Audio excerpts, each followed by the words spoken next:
इथे कशाला थांबवलं? अरे इथं जरा काय तर खाऊन घेऊयात की, मला लय भुका लागल्यात. होय. अरे मग जरा पुढे गेलो असतो की. इथंच काय तर खाऊया की लक्का. लय लेट झाल्यावर कुठं काय मिळायचं बी नाही. बर तुम्ही चला पुढे, मी येतो. हा चल.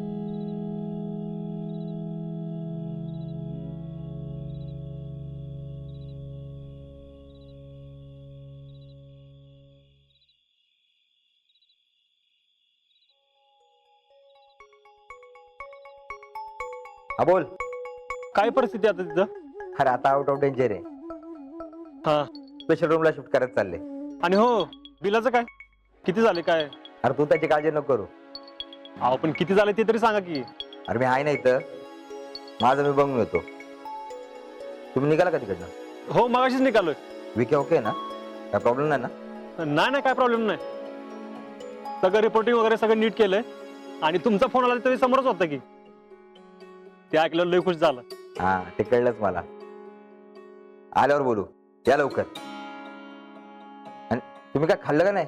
हो आता जेवायलाच थांबलोय, आता जेवून निघणार आहे. हा नीट जेवण, सावकाश या. ठेवू का? हा.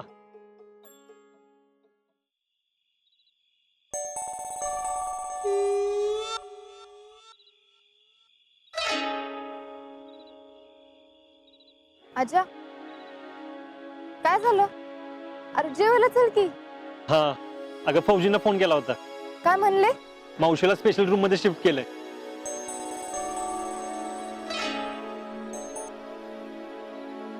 काळजी करण्यासारखं काय नाही ना? नाही काय नाही, आता आउट ऑफ डेंजर आहे. बघितलं, मी म्हणलं होतं का नाही मावशीला काय नाही होणार म्हणून. तुम्ही ना उगाच टेन्शन घेत होता. अगं टेन्शन तर येणारच ना. मला आई नसली तरी मावशीने मला कधी जायची कमी वाटू दिली नाही ग.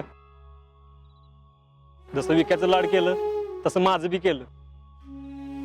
शाळेत असताना सहलीला जाताना कधीच डबा न्यायचो नाही मी. कायम विक्याबरोबर माझा पण डबा पाठवायची मावशी. जर मावशीला काय झालं असतं ना तर मी दुसऱ्यांदा आई गमावली असती ग. गप्पे, मावशीला काय बी होत नसतंय.